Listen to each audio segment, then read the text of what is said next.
Habacuc es contemporáneo a Jeremías. Entonces, si tú lees Jeremías, pues puedes entender un poquito también qué estaba pasando Habacuc en ese momento, qué estaba él viendo, ¿no? Pero yo creo que no es muy diferente a lo que nosotras podemos estar viendo hoy en el mundo que nos está tocando vivir, al salir, las noticias, la inseguridad, la gente que no quiere al Señor, la gente que está dejando al Señor, que ya era cristiana y se está apartando. Y nosotros podríamos tener un corazón como el de Habacuc de pregunta, de necesito una respuesta, ¿no? Y eso hablando en general, pero tal vez también tienes algo personal, ¿no? Una situación que sientes como amenaza o como que no cambia o como no peligro, sino como un ataque, ¿no? Así como mi vida estaría muy feliz si esto desapareciera de mi vida, ¿no? Si este vecino, esa persona, mi esposo, ¿no? Mis hijos, o sea, algo y yo sería ya bien cristiana, ¿no?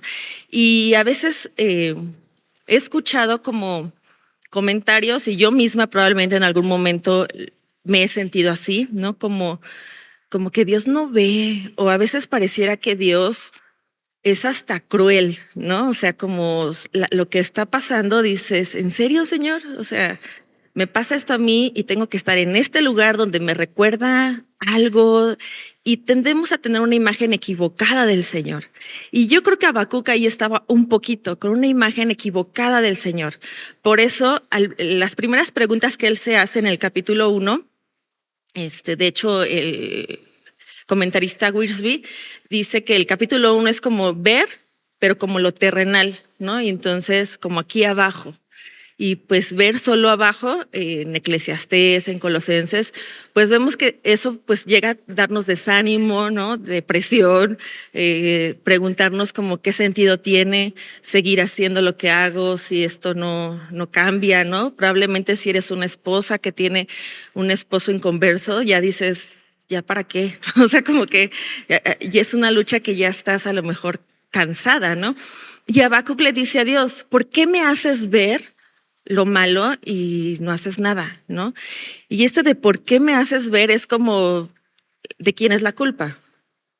De Dios, ¿no? Habacuc le está diciendo, tú me estás haciendo ver la maldad y yo también veo que tú no haces nada, ¿no? O sea, ¿hasta cuándo, Señor, les vas a dar una vara, ¿no? O sea, y todas hemos visto en el súper algún niño o en una visita tuya y el niño, bla, bla, bla, y uno dice, ¿hasta cuándo la mamá va a intervenir, no?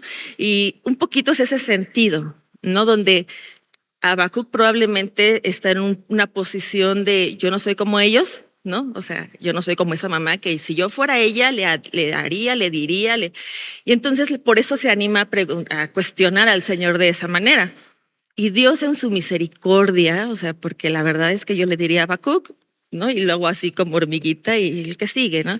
En su misericordia le contesta a Habacuc y le dice, sí, yo veo, todo está delante de mí, yo voy a actuar, voy a traer a los caldeos, ¿no? A Babilonia. Y Habacuc dice, ay Señor, no exageres tampoco, o sea, sí son malos, pero es tu pueblo, son tus hijos, ¿cómo les vas a traer a la peor nación impía a tratar con ellos? O sea, no entiendo dónde está la lógica de eso.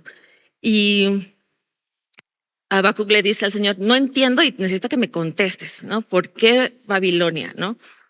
Y el Señor le vuelve a contestar, que es lo que veíamos como la semana pasada, ¿no? Que la respuesta va a llegar, aunque tardare, va a llegar, ¿no? Y Dios ahorita en lo que vamos a ver, le va a contestar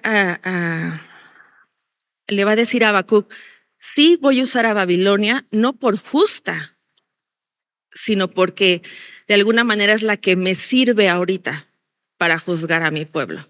Y le va a explicar qué va a hacer después con Babilonia. Entonces, el día de hoy vamos a ver qué va a pasar con esa Babilonia, ¿no? Que el Señor va a usar para juzgar a su pueblo.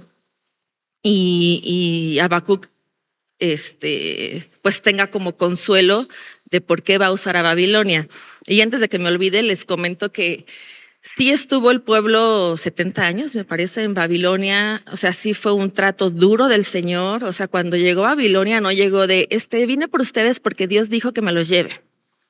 O sea, no, llegó a matar, destruir, aventar a los niños contra los muros, abrir a las embarazadas. O sea, ahorita vamos a describir quién es Babilonia y quién va a atacar al pueblo. Y, y Habacuc se va a doler en su corazón, pero eso lo van a ver la próxima semana. Pero el pueblo no volvió a tener ídolos como había tenido de Babilonia para atrás. Entonces, pues sí, a veces los planes del Señor parecieran injustos, pero a veces son necesarios. Y yo quisiera que entre lo que vamos a leer, porque va a ser un contraste entre el justo y el orgulloso, que tú analices, que yo espero que estés dentro de los justos y no sobre el grupo de los caldeos, ¿no? Y que hoy puedas preguntarle al Señor, ¿en qué grupo estoy, Señor? ¿No? Y vamos a ver por qué. Y entonces vamos a empezar en el capítulo 2, versículo 4. Lo vimos la semana pasada, pero desde ahí vamos a arrancar. Dice el 4. He aquí que aquel cuya alma no es recta se enorgullece, mas el justo por su fe vivirá. Y entonces es un contraste entre el justo y el que se enorgullece. Y es como mi esposo, porque lo volví a escuchar, dice, ¿no? Vino hablando de los caldeos, los voy a usar, y después habla de los justos, y después vuelve a hablar o sea, lo que sí a partir de ahí es que vuelve a hablar de los caldeos. O sea, es como un ABA, ¿no? Entonces, es como una introducción a lo que el Señor va a describir de los caldeos. Pero aquí en esta frase del justo por la fe vivirá, yo sé que es una frase que tú has escuchado en el Nuevo Testamento, en Romanos, creo que Apocalipsis también lo dice, en muchos versículos es tomada esta frase efectivamente para decir que la fe es suficiente solo para salvar. Nada más que aquí pues no ha nacido Jesús, ¿verdad? Entonces es necesario este juicio sobre el pueblo para que sean salvos por fe. O sea, Dios va a tratar con su pueblo para que le conozcan, para que su pueblo sea purificado. Y la fe le va a permitir no solo vivir, o sea, como de vida nueva a nosotros, sino poder vivir dentro de una Babilonia. O sea, como hoy nosotros, ¿no? Creímos y somos salvas, ya tenemos vida eterna, pero necesitamos fe también para saber cómo caminar en este mundo, qué cosas tomar, qué cosas no hacer.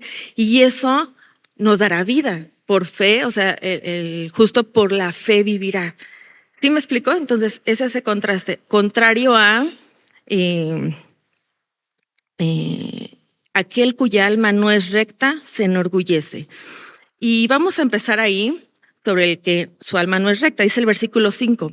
Y también el que es dado al vino es traicionero, hombre soberbio, que no permanecerá ensanchó como el Seol su alma, y es como la muerte, que no se saciará. Antes reunió para sí todo, las gentes, y juntó para sí todos los pueblos. No ha de levantar todo esto refrán sobre él y sarcasmo contra él, y dirán, ay del que se multiplicó lo que no era suyo. ¿Hasta cuándo había de acumular sobre sí prenda tras prenda? ¿No se levantarán de repente sus deudores y se despertarán los que te harán temblar y serás despojo para ellos? Por cuanto tú has despojado a muchas naciones, todos los otros pueblos te despojarán a causa de la sangre de los hombres y de los robos de la tierra, de las ciudades y de todos los que habitan en ella. Esta era Babilonia. Babilonia despojó a todos, hizo lo que quiso, pero Dios está diciendo, yo le voy a pagar ojo por ojo. Y efectivamente Babilonia fue, por los medos y persas, fue despojada, recibió lo mismo, ¿no? Pero eso a nosotros, pues, ¿eso qué, no?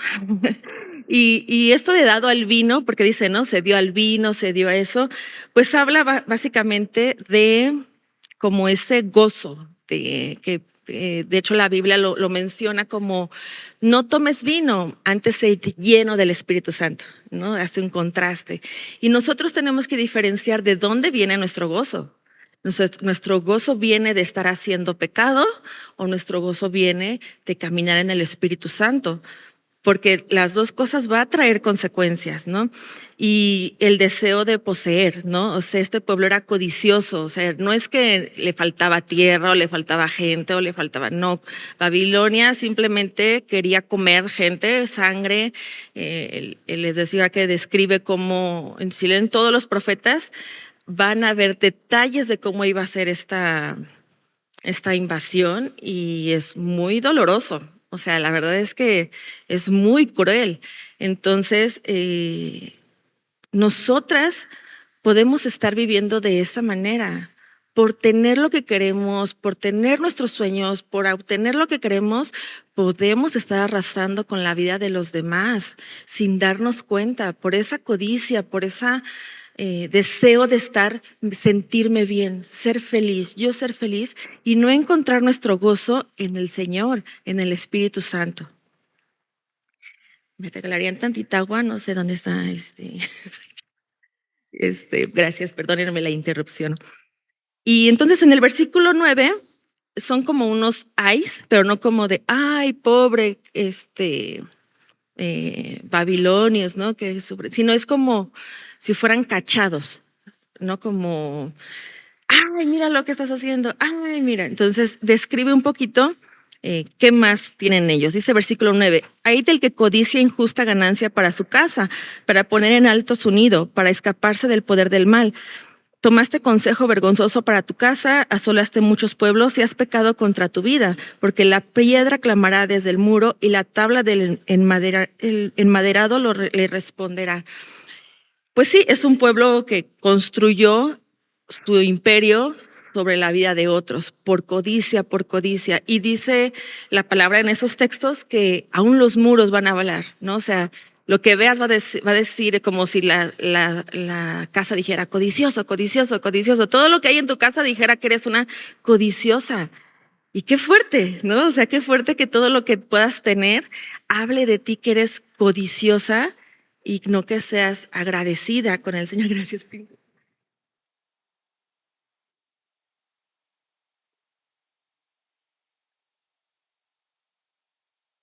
Ay, perdónenme, es que si no menos puedo leer. Entonces, así eran los caldeos.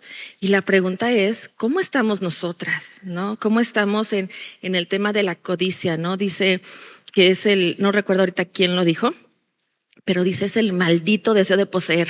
¿No? Y eso se nos quita, la única medicina para la codicia es el contentamiento.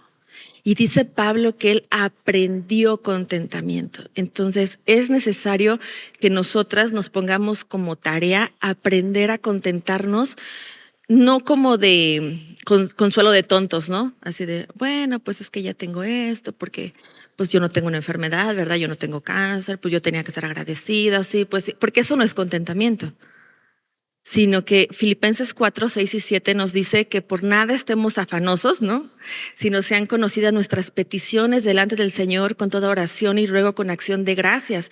Y la paz de Dios, no ese deseo que calma ok, no lo necesito, ok, no es necesario. O sea, esa paz de Dios guardará tus pensamientos y tu corazón en Cristo Jesús. Entonces necesitamos agradecer lo que tenemos. ¿Puedes pedirle al Señor? Por supuesto que puedes pedirle al Señor. Dice Santiago, no tienes porque no pides. Y pides mal para gastar en vuestros deleites. Está mal pedir un coche, está mal pedir una casa, ¿para qué la quieres? ¿Para que los muros griten de ti que eres codiciosa?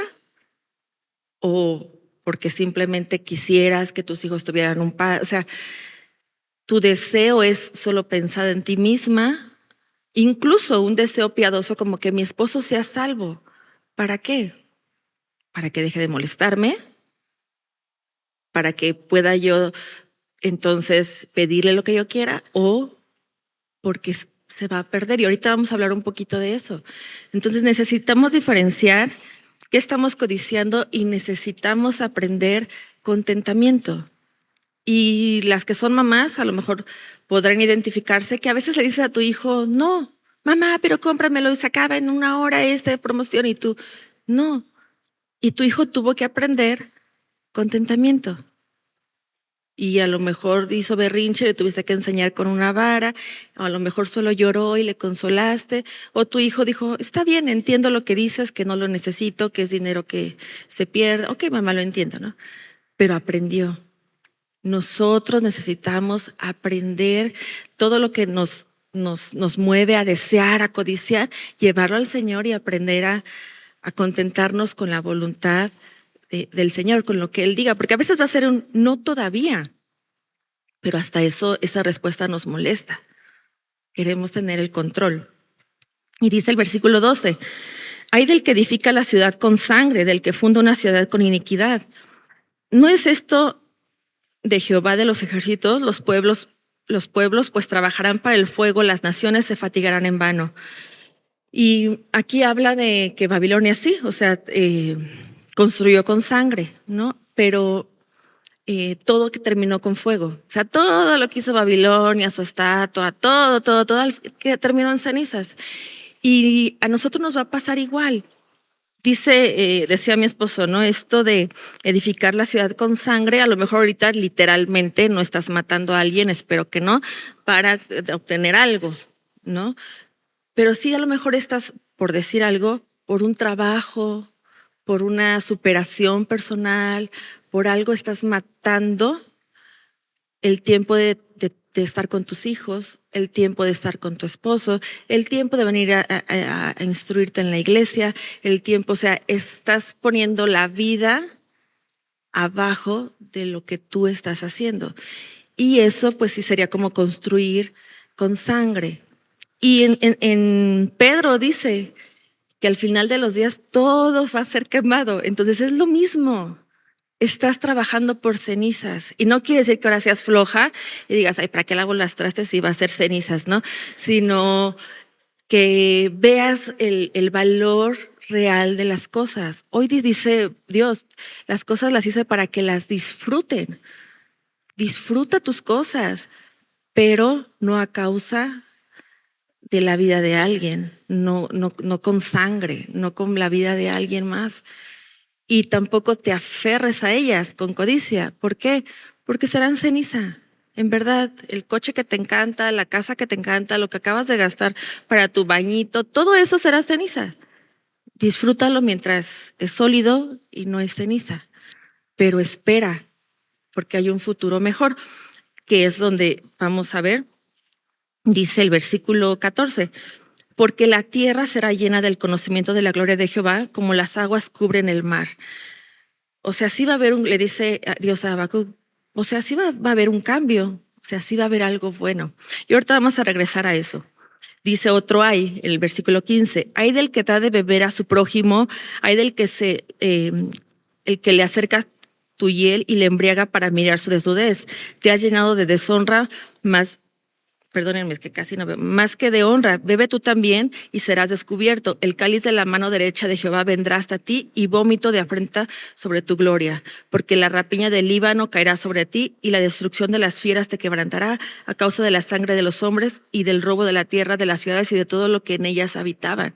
Y Dios le está diciendo a Habacuc, ¿cómo va a juzgar a Babilonia? Y va a ser un juicio fuerte, o sea, literalmente los leones te van a comer, el Dios, dice el cáliz del Señor será derramado, ¿no? O sea, la ira de Dios será derramada sobre Babilonia porque se llevó a su pueblo. O sea, es extraño porque Dios lo está usando, pero lo va a juzgar, no solo por todo lo que hizo antes de su pueblo, sino porque se llevó a su pueblo. Y va a ser un juicio fuerte. Y esto de no te embriagues, habla de cuando uno invita a otros a pecar, ¿no? Le das tu vino a alguien y hay que tener cuidado, ¿no? Porque a veces lo espiritualizamos como mucho en el, ¿qué quiere Dios de mí? Que no peque. Y te quedas con eso, pero ¿y eso qué quiere decir? ¿Qué quiere Dios de mí? Que le deje de decir a mi esposo lo que pienso de esa persona solo porque me desahoga el corazón y se llama chisme y se llama hablar mal de alguien, y se llama mentir, y se llama murmurar, y se llama cuando el arrepentimiento es llamarle pecado a lo que Dios le llama pecado. Si nosotras guardamos los pecados sin nombre, no vas a llegar nunca a un arrepentimiento real. Necesitamos estar conscientes de cuáles son nuestros pecados y si estamos llevando a alguien a ser partícipes de esos pecados, simplemente porque es más cómodo. Quiero pensar que porque no te das cuenta, pero hoy date cuenta, o porque pues es mejor pecar dos que una, ¿no? Entonces, ten cuidado, porque qué tal si, pues sí, qué tal si tú te arrepientes y el otro se pierde. Tienes que tener dolor por la vida de los demás y saber que lo que tú haces afecta a alguien. No podemos vivir como si lo que hacemos solo tiene que ver con nosotros. Eso es falso, eso no pasa. Lo que hacemos día a día afecta a alguien. Entonces tenemos que cuidar nuestros pasos. Y dice el versículo 18, ¿de qué sirve la escultura que esculpió el que la hizo? La estatua de fundición que enseña mentira, para que haciendo imágenes mudas confíe el hacedor en su obra. Hay del que dice al palo, despiértate, y a la piedra muda, levántate. ¿Podrá él enseñar? He aquí, está cubierto de oro y plata y no hay espíritu dentro de él. Y esa es la raíz de todo lo que era Babilonia, la idolatría. Porque sí es raro, dice, las piedras no pueden hablar, sin embargo, mienten. O sea, no hablan, pero hablan. Y lo que tenemos como ídolo, no habla, no tiene poder, no te va a contestar, pero a la vez te miente. O sea, a la vez sí afecta tu vida y sí vas a tomar decisiones en base a lo que te dice esa idolatría. ¿Qué es idolatría? Todo lo que te aleja del Señor, todo lo que va en contra de su voluntad, todo lo que le quita al Señor gloria, honra, realidad, ¿no? Porque a veces creemos que, ay, tengo que hacer esto porque como Habacuc, ¿no? Señor, ¿no te importa? Y creemos que a Dios no le importa. Y veíamos esta semana un discipulado y estábamos estudiando a Noé. Y varias veces en Génesis dice, y la maldad estaba delante de los ojos de Noé, de Dios. Y Dios veía la maldad, y Dios veía, y Dios veía, y Dios veía, y después dijo, se arrepintió Dios de haber, que hablaba de que se entristeció el Señor de la obra de sus manos, ¿no? Entonces, si la pregunta es, ¿Dios está atento a lo que hoy está pasando alrededor de tu vida, alrededor de nuestro país, alrededor del mundo? La respuesta es sí. El Señor está atento. Y el Señor, ¿saben qué haría si ahorita le dijéramos, ¿hasta cuándo, Señor, vas a hacer algo? Suponiendo que no está el Señor Jesús, dice el versículo 20, mas Jehová está en su santo templo, calle delante de él toda la tierra. No importa cuál sea tu pecado, no tienes justificación. Es fuerte y permítemelo decírtelo así, pero delante del Señor cállate. Dios no te amó porque sufriste, Dios no te amó porque tu infancia fue mala, Dios no te amó porque le caíste bien, porque eres muy bonita, porque ya nada más, de tan buena persona que eres, ya nada más te faltaba ser cristiana. No, el Señor no te amó por eso. El Señor tenía toda la maldad delante de él y dijo, va a haber un pago. Y en el versículo, me voy a regresar, que dice, el versículo 16 dice, te has llenado de deshonra más que de honra. Bebe tú también y serás descubierto el cáliz de la mano derecha de Jehová. ¿Qué es esto? Pues el juicio del Señor. En su mano tiene el juicio que si derrama, pues sería muerte para todos. Pero ese cáliz ya fue bebido.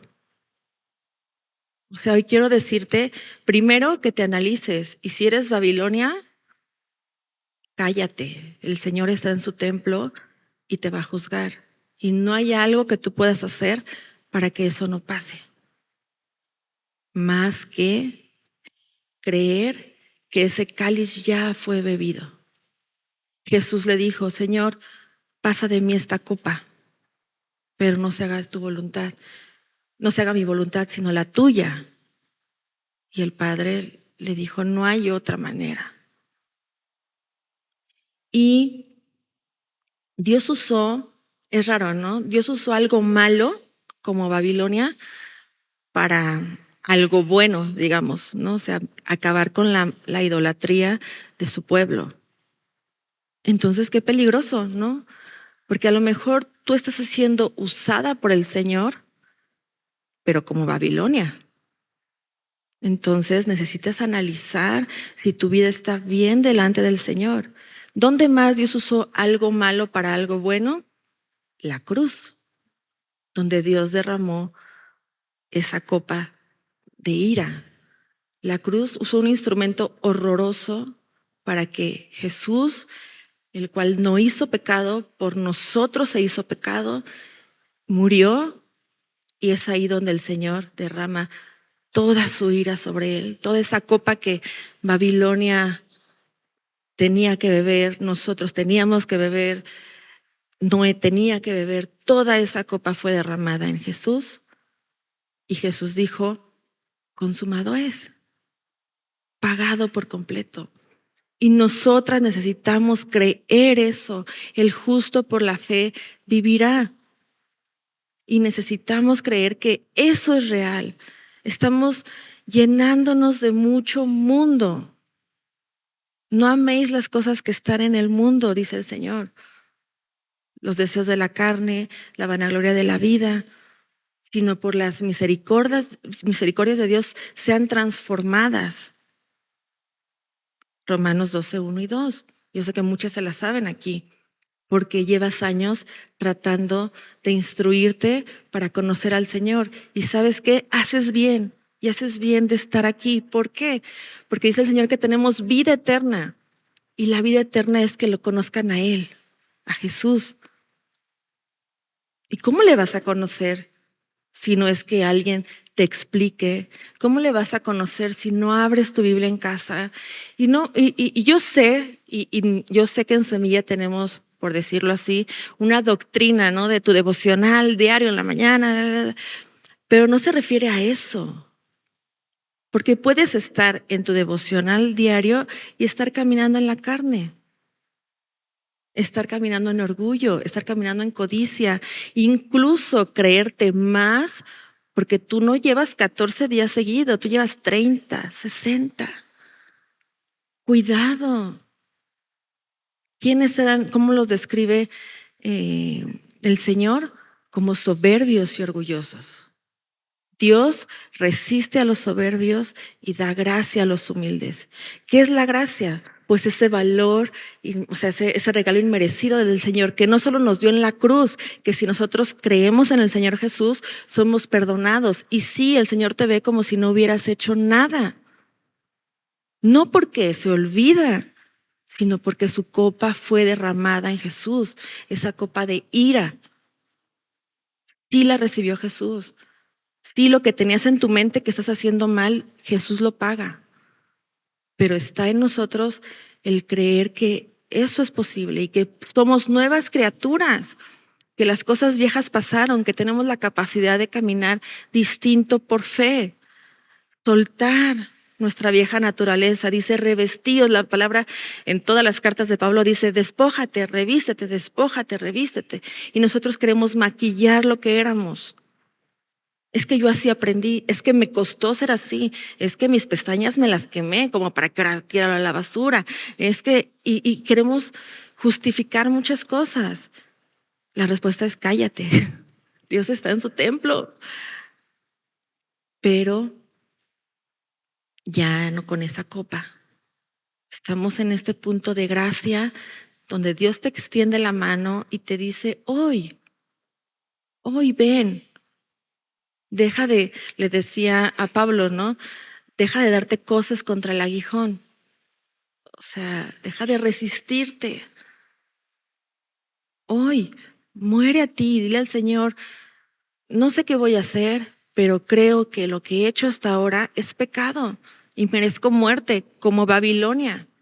Y si tú me has usado, ha sido misericordia. Y hoy que eso remueva más tu corazón para ir a Él.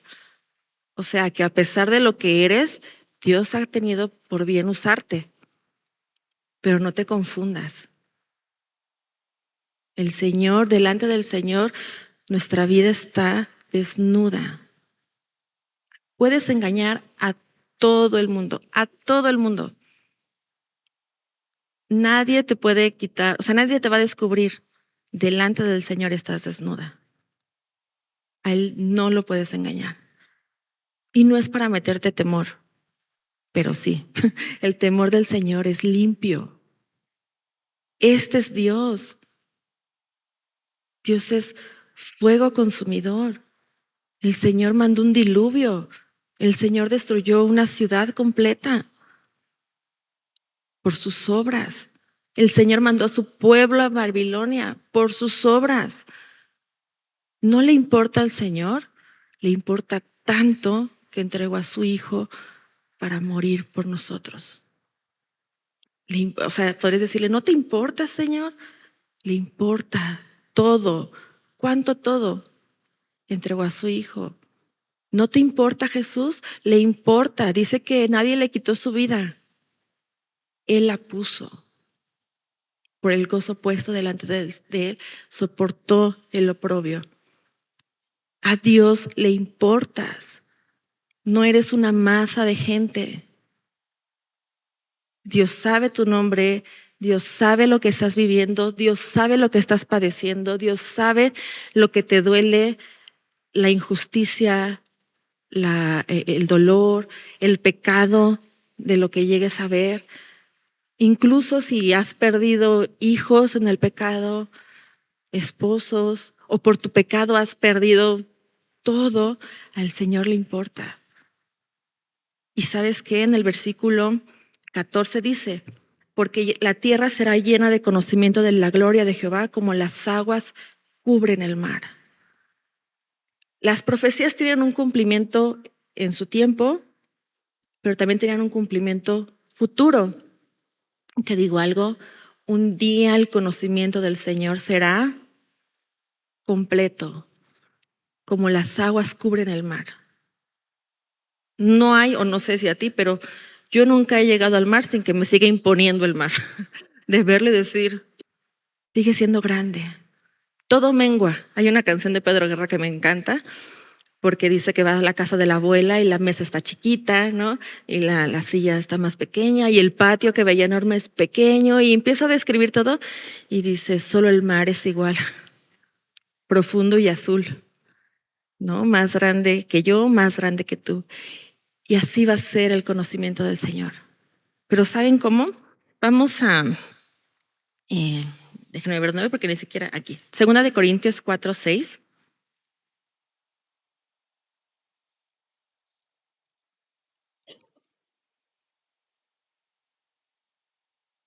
Dice, porque Dios que mandó que de las tinieblas resplandeciese la luz, o sea, en el principio, es el que resplandeció en nuestros corazones para iluminación del conocimiento de la gloria de Dios en la faz de Jesucristo. El conocimiento y la gloria del Señor, ¿dónde están ahora? En la fe de nosotras en Jesucristo. Cree eso, cree que crees. A veces pasa que porque ya no crees que crees. Si confesaste tus pecados y te crees pecador y crees que Jesús murió por tus pecados, crees. Y necesitas aferrarte a eso y caminar con esa nueva naturaleza en la gracia del Señor. A veces uno dice, es que si no me voy a destrampar, ¿no? Si no me pongo mis leyes. Está bien. Yo siempre digo que los discipulados son muletas o férulas, ¿no? Que nos ayudan a caminar en ciertas cosas, pero a veces son incómodas. Pero caminas, es necesario. Sí, es pesado dejar el coche en Soriana y no sé qué, pero es necesario que te congregues. sí, ahorita no sabes ya ni qué vas a hacer de comer y, o sea, todo eso tienes la razón, te lo concedo, pero es necesario que alimentes tu espíritu. Es necesario que creas que el conocimiento de la gloria del Señor resplandece en nosotros. ¿Y sabes qué? Le podemos decir al Señor, ¿qué no te das cuenta? ¿Qué no ves nada? ¿Qué no ves cómo está esto? ¿Qué no? Y Dios te va a decir, sí, por eso mi hijo murió en este punto del futuro, ¿verdad? Habacuc no conoció a Jesús. Ellos creían a un futuro, nosotros creemos a un hecho ya pasado, que ya sucedió. Y Dios te diga, por eso tengo a mi iglesia acá. ¿Quién les va a decir por cómo van a oír, cómo van a conocer? Y esto se va a cumplir también cuando Jesús venga a reinar 1000 años, sea justicia y todo el mundo va a ser lleno del conocimiento de Dios. Pero ahorita nos aplica el ser luz, el ser sal, el que tu vida sí tiene un propósito, más allá de ser una máquina rutinaria de lunes, martes, miércoles, jueves, viernes, sábado y domingo. No somos máquinas. Para el Señor somos personas que transportan el conocimiento de su gloria. ¿Qué vas a hacer con eso? Si tienes hijos, o sea, es nuestra responsabilidad que este mensaje llegue a la siguiente generación. ¿Va a ser fácil? No. ¿Por qué? Porque el mundo es atractivo, porque el mundo es fácil o sea, sabe bien.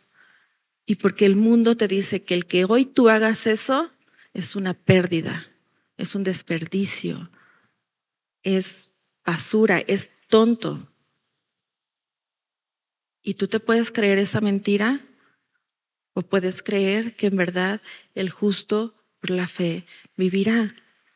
Dice Lucas, el que tiene su vida, el que está aferrado a tener una vida, a ser alguien así, la perderá. En algún punto la vas a perder.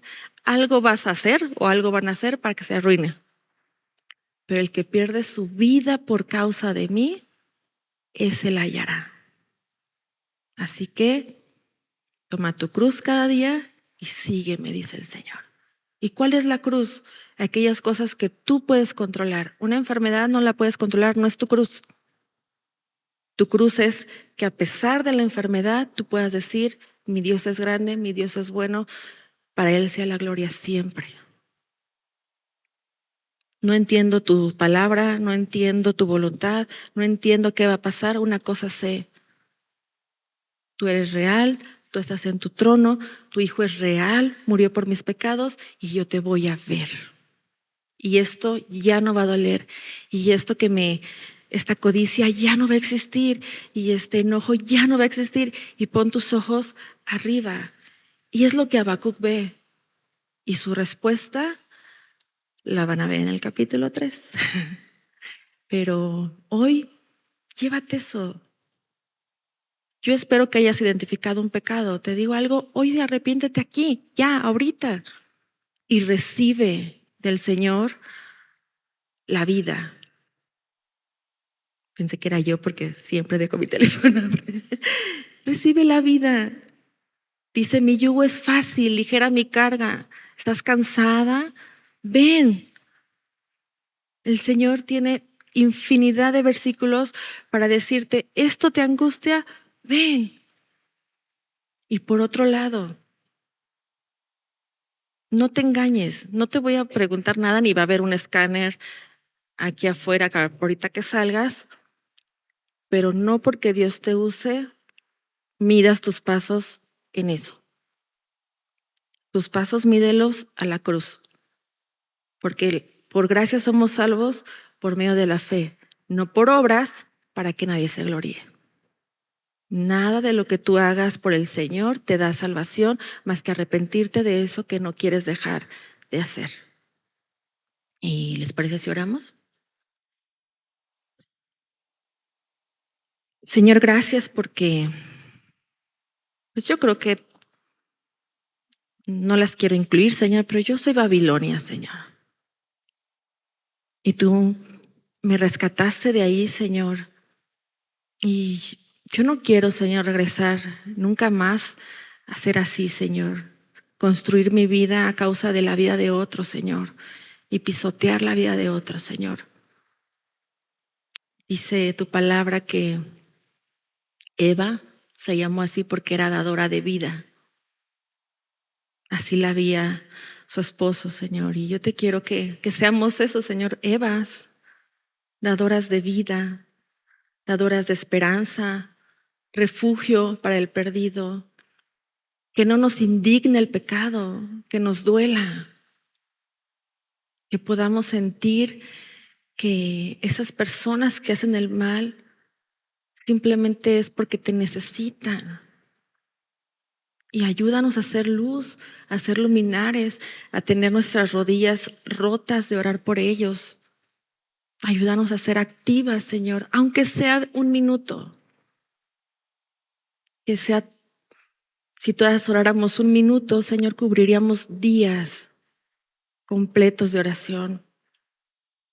Ayúdanos a no conformarnos, a no engañarnos a nosotras mismas.